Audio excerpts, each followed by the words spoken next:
Welcome back, everyone, to the Bible and Archaeology podcast. It's the end of the month, and so we are going to do a news roundup, some stories that we have covered before, that you have covered before in weekly news shorts, and some that we haven't. Yeah. So, Mary Kate, thank you for coming in to walk through some news. Well, thank you. So this month we have 4 news stories that we want to talk about. 2 that, like you said, I have covered. The sarcophagus at Caesarea Maritima and the Egyptian blue recreation. An interesting technological one. Yes, but that we had some questions on. And then we want to look at 2 that we did not cover for the month, that we're mainly looking at dig reports. So we're looking at shipwrecks off the coast of Israel and the Madaba Map. And some discoveries. And within that, we want to talk about correct archaeological reporting, maybe isn't the right term, but how things can be hedged certain ways. We've talked about a few times, something we wanted to discuss was the benefits, like the pros and cons of doing this. Doing this, reports and things like that, and how things can be skewed and things like that, why things come out when they do. And so in this roundup, we want to talk about not only the pros of the reporting, because obviously we do think it's a pro. We do it every week. Yeah, no, there is definite good to it. But there's not everything that comes out is good or reported correctly, and or true to the dig report. What a shock. I know. We have never heard this. I'm breaking news here today. And if this is breaking news, that news maybe sometimes does some things. Yeah. Yeah, and archaeological news is not exempt from this. So when things come out, where they come out, how things get described, what gets picked up from one news story to another, because it's not just in the Giza Pyramids news reporting. I think that's the most sensational kind of example. Yeah, and we've talked about, Noah's Ark, Giza Pyramids, these big names so much, but even when smaller pieces come out that we want to report on, you have to make sure what you're reporting on. You can find 10 versions of the story. That sometimes are repeating each other, and you can tell the telephone game sometimes as you read through, and you're like, oh, they're quoting so and so, or when it just gets shorter and shorter and shorter, and then you go back and you read that full report, and you go, well, why didn't that part make it in? Well, because sometimes it's the article's paywalled, or it's an AI generated summary, or there's the we've different been running things. into that more and more lately. You see it all over the place. So we're gonna we'll talk through 2 that we've covered and elaborate more and answer some questions. 2 that we haven't. And some fair game of what's in or what's not and why, because it is. We see your questions on some of the news stories, so we want to come back to those in these. And yes, the disclaimer. This is by no means every news story from the last month, but these are 4 that we want to, spotlight that are interesting. Yeah. And that have some material that we should flesh out. So which one do you want to start with? I think the Roman sarcophagus at Caesarea Maritima. Let's start with the dead. Because I think, this one's pretty straightforward. But in reporting, there's a sarcophagus. I'm thinking of in comparison to the Egyptian blue. Yes, that's very fair. A sarcophagus was uncovered at Caesarea Maritima outside of what was previously thought to be the city walls. So Caesarea Maritima is a city in northern Israel that was founded by, correct me if I'm wrong, Herod the Great? Yeah, so, it's got the long history. Yeah. The Herods are involved, also known as Banyas. Yeah. So if you've seen that story we did about Pan's Grotto there, right, Banyas, Caesarea Maritima, it is in the north that becomes a well-established, and it's over a long period of time. It's a coastal city. It's a port city. And in excavations outside of what was previously thought to be the walls of the city, this enormous Roman sarcophagus was uncovered. And it depicts a drinking contest between Hercules and Dionysus. I've been corrected on my pronunciation. There's many a way to say Dionysus, Dionysius, all of the above. The drunk one. The drunk one, yes. And I said in the news report that we did that it was a shift to what Roman ideas of afterlife looked like in the area. Yeah. And we had questions about this, of what this does prove and things like that. And the short answer is it's not proving anything. Right. One sarcophagus does not something prove. It can prove small things. Yeah. But for general ideas on stuff, it's a hard stretch. It's a hard stretch, but what it does offer us is an understanding of Roman ideas of the afterlife within Israel and in this area. Within the region. Yeah. Well, and that's a big distinction that I think as you're reading through some of the news stories on it, and even some of the comments from the archaeologists themselves that I guess I'd say honestly caught me a little bit by surprise in the way they described it. So like we have a quote here from one of them. This sarcophagus offers an unusual perspective of the idea of death, not as an end, but as the beginning of a new path.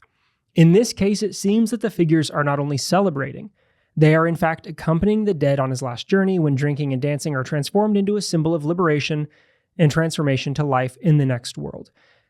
So like, yeah, as you're looking at this, it is one of these Dionysian scenes, this one connected with Hercules. And as they say, this is unique in that this is the first time it's been found. It doesn't mean it's the only one. It's the first time it's been found in Israel. The marble is an import, right? Marble was not something that was produced at this time in the region. So it's an imported material. And then the iconography, the imagery on it, is reflecting Roman ideas as well. But within that, like these types of scenes on sarcophagi are very common within the Roman world. Yeah. Like the Dionysian March scene, I was reading through a book. If you're looking for some more, see Living with Myths, the imagery of Roman sarcophagi, where they're talking about the Dionysian imagery is one of the most prevalent, and it falls into these different types. Some of them where it's just the march, some of it's where it's the different stories, like the Hercules story.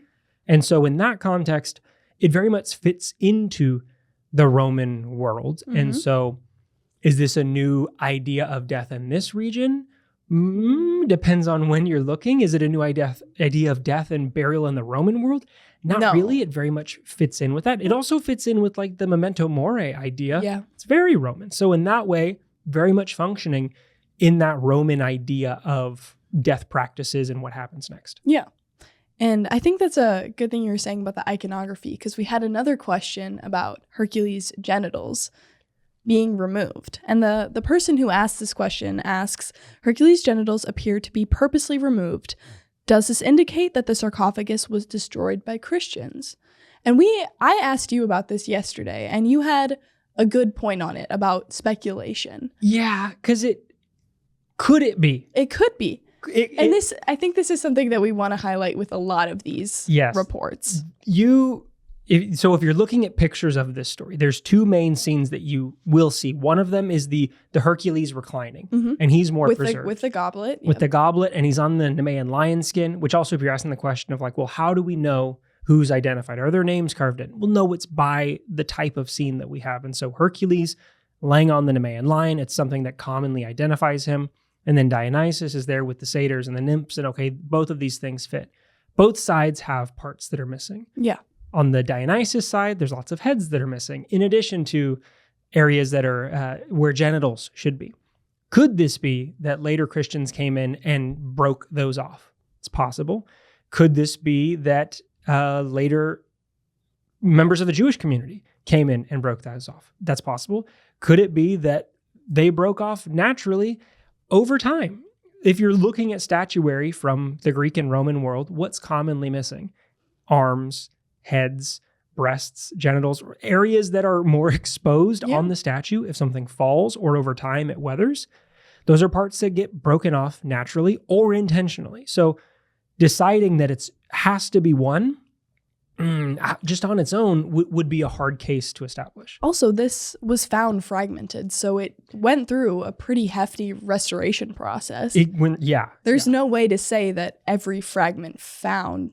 Yeah, did they bust the entire thing up? That would be difficult. And also the archaeologists talk about how, it seems to have been in this region, and then over time, the site where it was developed out. And so then mosaic floors surrounded, and it becomes a part of a larger practice area for continued participation among the dead in possibly drinking like you see on the sarcophagus itself. So the continuation of that practice, not uncommon, until later it falls into disuse in the Byzantine period. And so by the 6th or 7th century, it seems that it's turned into kind of a waste heap. Mm-hmm. And so is it at that point that, well, this is now a trash pile? The family who had been participating here, they're dead, they've moved, something has changed. And so this area now just becomes, it's on the outside of the city, it's where dead people might go, it's where trash might also go. And so it changes in its purpose. So did they break it apart? We can't say. It's possible. The most likely explanation, though, is that it's a natural thing over time, where those parts that are going to be the most exposed on that art get broken off as it falls or as stuff gets thrown onto it. But over time, that those things break away from it. And so what you have left is the bigger chunks that, with restoration, we can put together and get an idea from the type scene of it. But unique. Very unique, very interesting. A beautiful sarcophagus. It looks great. It also, it fits into, I think we should note, within this scene showing up at Sepphoris and at Antioch in mosaics. And so we have those from the 3rd century in Israel. So it's not the very first time we have this scene either. Motif, so this depiction, Yeah, that's not a whole new thing, but it is the first time in the region on a sarcophagus, but known from mosaics elsewhere. So something that is drawing on ideas that are prevalent in the Roman world, but also around here. So then our next story is another one we covered earlier in the month, the recreation of the color Egyptian blue. And this was a very technical story. It was. And reporting on it was very here and there, because I think a lot of people were working off of the actual dig report, or not dig report. The journal article. The journal article, yeah. And there were questions on it about the infrared technology. Yeah. And I had questions on this when I was doing my own reporting on this. And so I think starting from the beginning, there's a team of researchers who are recreating Egyptian blue, which is, what would you call it? Like the... It's that vibrant blue. Yeah. It looks like the lapis lazuli color. Yeah. And the Egyptian blue painting, and they talk about this in their article, that the development of this technique seems to have filled a gap for the use of the lapis lazuli stone, which is expensive and rare. And so it doesn't completely fall out of use, but makes that color palette available to more. So the pigment was originally made from this stone, correct? Well, that's a part of their question of how exactly did we have this color. And they talk some to it that it seems like, depending on the samples that they use, the oldest samples we have are from like 3200. But that in the different regions, when you test things, the recipe has changed over time. Because it's including cuprovirate as the largest blue making ingredient. Yeah. And it's varying. So their test is showing that it's not like a 1-to-1 ratio of, or 1-to-1 menu. It's not like a set recipe to make the color. That you have, and which would make sense over a long period of time, especially regionally. You may not have access to the same types of ingredients, but they know, like, it's the problem solving. If I know what I want to make, and then what I have, there's certain parts that stay the same, and then certain parts that need to change, which was a fascinating part of their article, talking through, we're trying to do the same thing, right? They are participating in the same practice of trying to recreate this thing, which had been so prevalent and continued. They talk about it some in like Renaissance painting, where it's like an undercoat under some colors, both in ancient and then later painting, that gives like a vibrance to it because of the composition of the paint. And they go through like the different methods that ancient artisans would have used, the materials they would have used, like the firing techniques within sand and things like that. But at the end of both the report and a lot of the articles, they tag this future usage of the Egyptian blue, and it is the infrared light. So what can you say about this? So this is the interesting tag in their journal article, which is, on the one hand, it's the both and. Yeah. Of we are doing something technical to understand the ancient world. But in many of these ways of like, okay, well, who cares? Why does it matter? A natural question to have when you're reading these types of stories is, well, where does this go? How does this help us? Their proposal with this was, because the chemical composition of the paint is infrared by nature, it is luminescent and produces the electromagnetic radiation in it, either in an infrared or in a near infrared range. So they said, depending on what they put into it and the temperature that they do, it can vary in this layer. That it gives the option to, not being visible to the human eye, to be used in the way that it's the biomedical tools. It can be used for lasers. It can be used for safety dyes. It can be used for those types of technological side of things. So the way that it can mark something because it's in the near infrared range or in the infrared range that we cannot see. And so in that invisible way, participating in that, which is an interesting way to bring the technology of ancient Egypt into the world of, security, inks, telecommunications, and lasers. And medical scans. And That's one of the, like, that can connect. I'm like, yeah, it can. Well, and the tag is so interesting. Like, when I was reading it through, because I was like, I don't know what this means. Like, when it first, because in a lot of the reporting, it was like stuck at the very end of an article. Because all of them were looking at it and they're like, they say this and I don't. Yeah. Because I mean, I know what they said about it. Yeah. Like, what I'm telling you is what they're reporting, and that of like, okay, and that's how those works. And here's some of the parallels they provide that function in this way. But where exactly, I'm sure there was someone that works in telecommunications or in microchips that is like, oh, I know how this might fit into our use case, where it is then the unexpected connections that develop out of those ancient technologies or ancient techniques that can have new uses. And so it's, in this case, on the one hand, it gives you an insight into the ways they did it. Yeah. Yes. It provides potentially a way for people that are doing restoration to participate in a restoration that is more accurate to the colors that you're trying to bring back out of this thing, because, okay, this needs this. Did we have it? Maybe not. Now we have a way to maybe try to do that in the act of a restoration, or if we're doing like a model of the thing instead, we can try to represent some of those colors, or towards, the technology side, which is the unexpected wing, but probably where the money is going to come from in order to fuel future research. Well, and if that's where the money can come from and that's what can come out of it, then it's like you said, a really interesting way to bridge ancient technology with modern technology. Yeah. And see what we can get from both. And yeah. Because I feel like a lot of people would think like, okay, you're restoring blue paint. That's the most obvious one. Yeah. But it's definitely not the only. Yeah. According to them, they're saying that there are these other uses that are available in that way. And maybe you get to that point and they find out as they try to do those things, changes have to be made, or it doesn't quite work this way. That's what would be next in those specific areas that they would need to test it. But based off of its base nature, they say it looks like it could have uses there, and that's kind of for someone else to determine. Yeah. Our job in this, their reporting, is like, we were just trying to get to the point of, can we do it? Can we figure it out? It seems like we did. Yeah. Here's the studies. Let us know what you think. Yeah. So going off of that, we have a reporting that we didn't touch on in a news story this month, but the shipwrecks off of Tel Dor. Yeah. So this is coming largely from a journal article, and it's addressing shipwrecks, like a multitude of shipwrecks off of Israel, trying to connect patterns of maritime trade in a time that we really don't have much from. So within this, what can you say? Well, within this, so this is one that I'm surprised it didn't get picked up by anything. Because it's maritime archaeology, which is normally really popular. Well, it's not Atlantis. This is very much not Atlantis.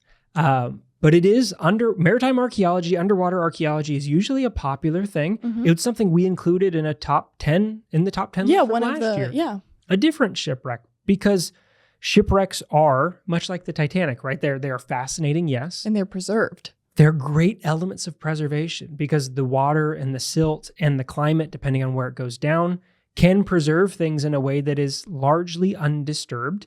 And so there isn't typically looting, especially at places where they don't know that a shipwreck there is. Here, this is a known harbor. And so they're doing their studies within the lagoon outside of Dor. And so they know that there's a number of wrecks here, and they're focusing in on particular ones. It's Byzantine, Roman, and Islamic era. Largely. So they have a range. Yeah. They focus in on 3 that deal from the 11th to the 7th century BCE. So back in the Iron Age. So they're focusing in on post-Bronze Age collapse, right, in the 1200s. What happens in the world of maritime trade? And can we learn anything about that from these? Because they say in their article, right now there are only 11 boats with cargo in the Mediterranean region dating to that time. That's not a lot. No, 11 is nothing. So if you're trying to understand what does trade look like, what types of things are being traded, and with who, finding here they're looking at 3, it's a significant number. Again, it's a small number if you're trying to think about the total number of ships. Are you saying only 11 ships sunk in that time? No. Well, if that's true, they would have been really good ships, and we should have taken some advice. More inevitably sunk, but we don't know where they are. Yeah. Or they don't have preserved cargo. Or so there's hope to find more, yes, which is always, good news for archaeologists is always bad news for someone in the past, because that means your city got destroyed, your ship got sunk. So here it's good news for the archaeologists because 3 ships from that time period sunk in the harbor. Mm-hmm. You made it there, or maybe you're on your way and something went wrong and you went down. So they are focusing on those 3 and trying to look, at post-late bronze collapse, what's happening within the world of trade. And the 3 that they look at, they are right within this Iron Age period. And so they focus on 3. One that is from the 11th century BCE, mm-hmm. one that is from the late 9th to the early 8th, and then one that is from the late 8th to the 7th. And so you get a little snapshot of 3 different windows of time. And for them, they say they're trying to focus on both, right, the longue durée of maritime trade. So what happens over a long period of time? Can we see a trend in these things? The zones of interaction and the impact of political change, which they argue you can see by using these 3 samples mm-hmm. because they come from different periods of time. The first, the oldest, has signs of Egyptian and materials from Egypt and from Cyprus, both in the types of pottery and then the scripts that are on some of the things. So showing there's still a good amount of connection here across the Mediterranean or around the Mediterranean on this ship. Is this ship an outlier is a question that you could ask. Is this the one instance and it happens to be here? Or is this evidence of a larger pattern of trade? That you're looking at one ship. You need more in order to prove a full pattern. But it seems to indicate that there is, with this one, the continuation of some of that broader trade pattern, something that falls off when they get to the second ship, which dates from the 9th to the 8th century, because this is when the site was controlled by the Northern Kingdom of Israel. Mm-hmm. It still is functioning as a trade hub, but does not have that kind of Egyptian connection in that ship. Again, could there have been another ship that did? It's possible they can only work with what they have. Yeah. But that one doesn't have that same sign of the broader connection. And so it seems that the trade has fallen off a little bit, whether is it because of the interests of the Northern Kingdom of Israel or because of the ability to trade at the time. What's happening, something might have shifted. And so they say it seems maybe they're in the political change. It's restricted a little bit in its nature. And then by the 3rd, in that late 8th to 7th, this is during Assyrian rule, and it looks like it went back up. Mm-hmm. And so there are basket handle amphora and iron blooms, the iron blooms which are uncommon, so signs of this larger trade network happening here. And also they mention that Dor is mentioned in the vassal treaty between Esarhaddon and Baal of Tyre in the 7th century. And so there's an awareness of the importance of this site in that treaty, which then seems now to be verified by the materials from this shipwreck. Can you talk a little bit about the Tel Dor site itself? Why that site matters? Yeah. Well, I mean, your importance of it is as that coastal, it's a northern coastal trade site. It's not the only one there.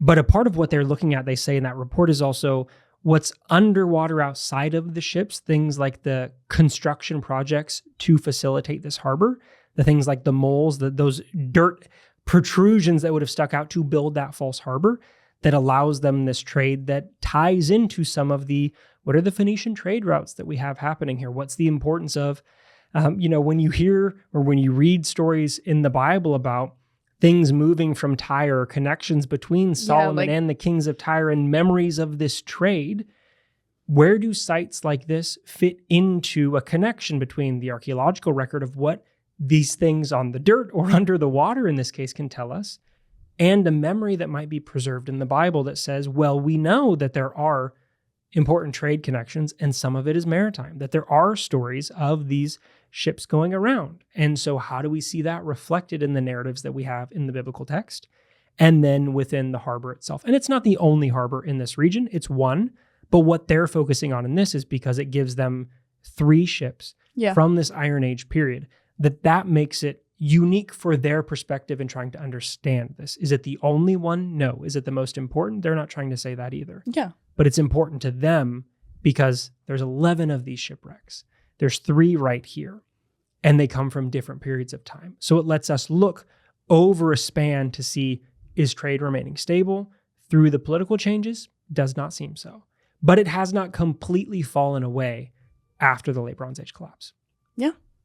Okay. So it's an interesting one. It's an interesting one. Under the sea. Under the sea, I do think it's interesting that it hasn't been picked up heavily by other people. It probably will. It's one, I mean, when the Well- things come out in journal articles, sometimes they get picked up right away. Sometimes they get picked up later. This is a study that it's working on a couple of years of excavations. And so some stuff has come out about it in the past, but inevitably it will get picked up at some point. And then it's like, oh, new discoveries from this. You look to what they're citing and you go, oh, it's a year or two old. Because there's a lot of journal articles that come out all the time. There is. There's quite a few that come out all the time. This is an interesting one, though. Underwater archaeology is very interesting, though. But I feel like everyone's mind does go to Atlantis. Yeah, there are bad things that can jump to the mind with underwater archaeology, Atlantis being the main one. You also, you immediately can draw connections in some people's minds with pirates, but when there are materials preserved, it's hard to find. It's expensive to do. It's expensive to try to find. And so the materials that go behind doing these excavations are large. So being able to have it in a space where there are a couple and it's well understood. And they say they only did 25%. Yeah. They excavated 25% of the materials. So there's more to be found. If you have some money that you would like to donate to these universities to help them fund this project, then I'm sure they'd be happy to hear from you. And if you're an underwater archaeologist who wants to come and talk to us about underwater archaeology, I'm reaching out to some people to schedule an underwater archaeology interview. But if you're listening to this and you're like, I would love to, send me an email. Send us an email. The link is down below. We would love to talk to you because it is such a fascinating I think it's way to do it. When we did the stories of 2024, we had the Canaanite ship with the jars. That was so interesting. But like they said in that report also, it's too expensive to bring up. We have to leave it down there. It's expensive. It's expensive to exhume things. I mean, it's expensive to dig anywhere, anytime, on land or under the water. But yeah, if you are interested in this one, we'll put links to stories from this down below. So in the description, you can find, a good news version of this. And then in these instances, we'll link to the journal article if you're wanting to read through it and see how you might be able to help them. I'm sure they would be happy for any aid that you could give them as they look to continue understanding this, because it would be great to know more about how trade worked, because it was and still is a connected world. Yeah. So then looking at the Madaba map, this reporting was sparse, interesting, and I think leaning into incorrect. Yeah. In some reports. Leaning into sensationalism for sure. Yeah.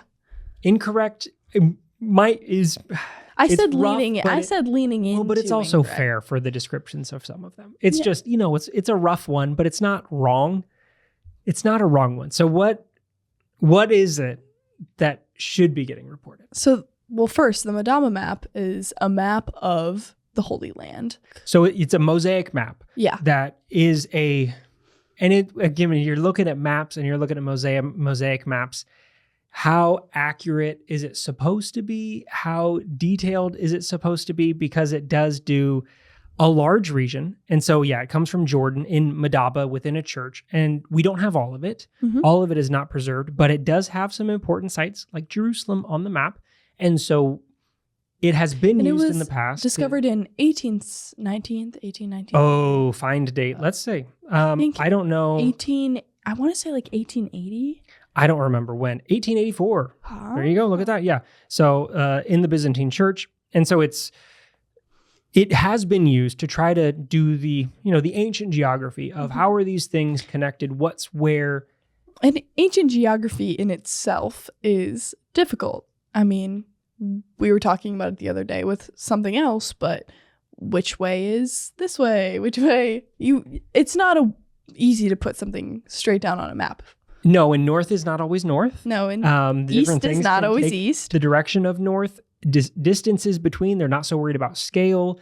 The importance of a site can dictate the direction that the map faces or the size of it on the map.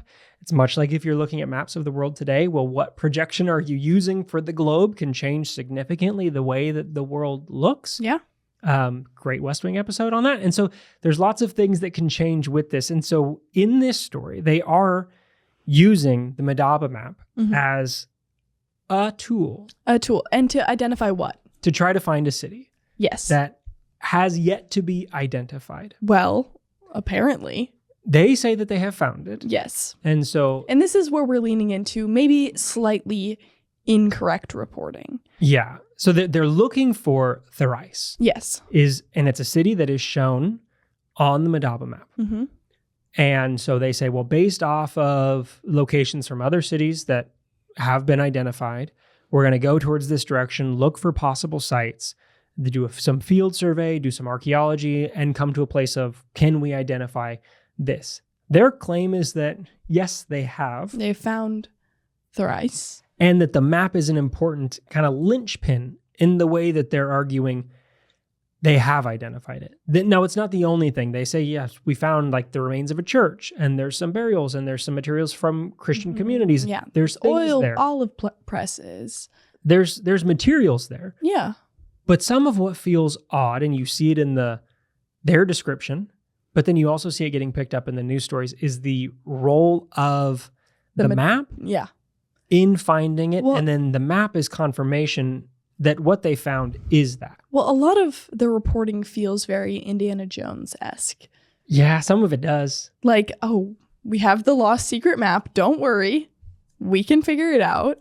Which is not to say that this map can't be a tool. I mean, it's been a tool, but in the way that, like, oh, we're going to point to this and that it has to be there. It feels very... So I pulled two lines from two different news stories that felt... Yeah, like the overreaching part of the way they described it. But then when you go back and you look at the way they described it, I can see where you got to your version of this from that. So these two lines, the definitive clue was the discovery of structures that matched the symbol identifying Tharais in the mosaic, a building with a door and two side towers. So if you look at the Madaba map, it is this small little building. Yes, there's a door and there's two side towers and the name underneath. And that the definitive clue was finding a structure that matched that. The structure's not standing though. They find the doorway for what they're identifying as a church that seems to have a floor plan that matches that. So you don't have the full structure. So that's a little bit misleading. But then also to assume that this is the only building with a door and two side towers that could match this in the area.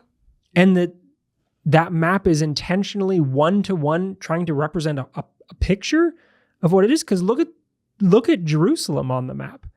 It's not a one-to-one between those. So it is an interesting way to say that this is proof for it. They also say that, moreover, the architectural features of the site, which include a gate and remains of a tower, reflect its depiction in the Madaba map.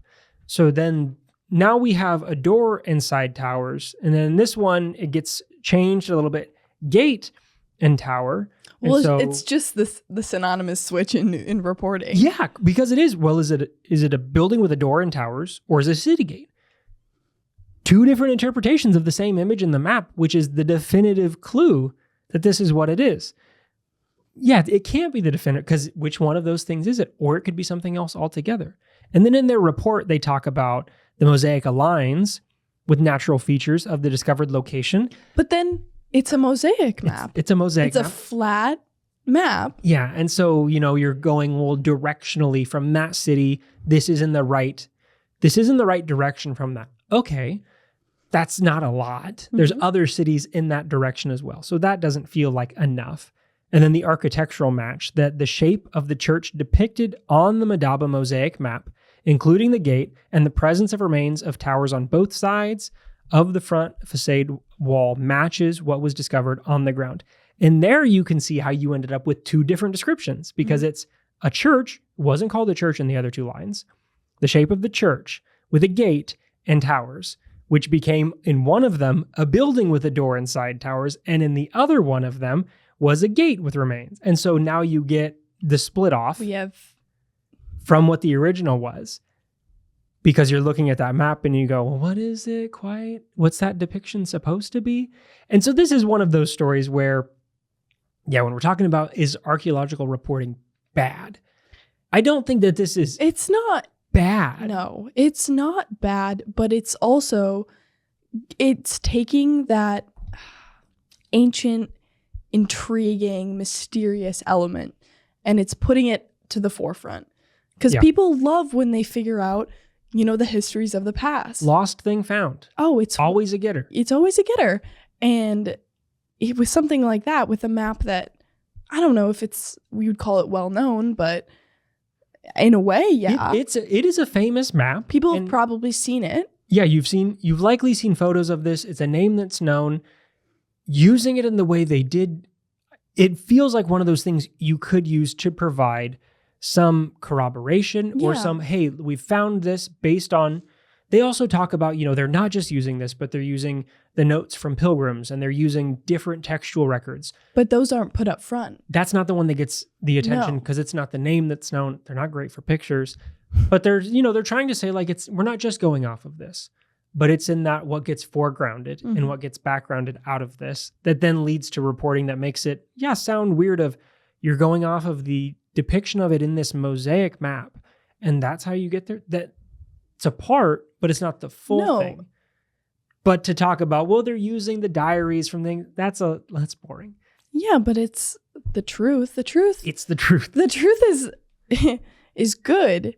And it's not, if it's boring, it should don't necessarily omit the truth. It should be the priority because they also, they probably should hedge a little bit more and do like, we've identified a site that might be. Yeah, this is definitely the city. Like it could be, speculation is, with anything in archaeology, speculation is necessary. There's always a little bit of hedging that is required. Yeah, and there wasn't much hedging. Things change, other things get found.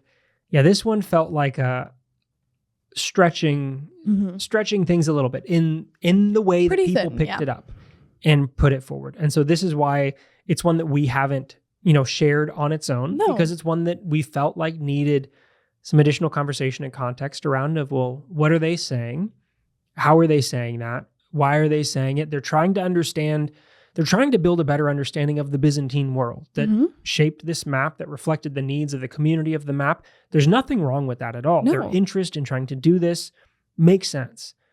But then when it gets to the headlines that are lost city found using ancient mosaic map, you go, and that's where the things can fall off the rails because then one or two stories down the telephone line, things start to get. We don't even know what we're identifying. So that's some of what you should know as you're seeing those stories going around. I also think it's worth noting that when we're talking about the date, we're talking about the date with the door boats here, that they think the church appeared mid-6th century is when they placed it. And the Madaba map is of a similar time period.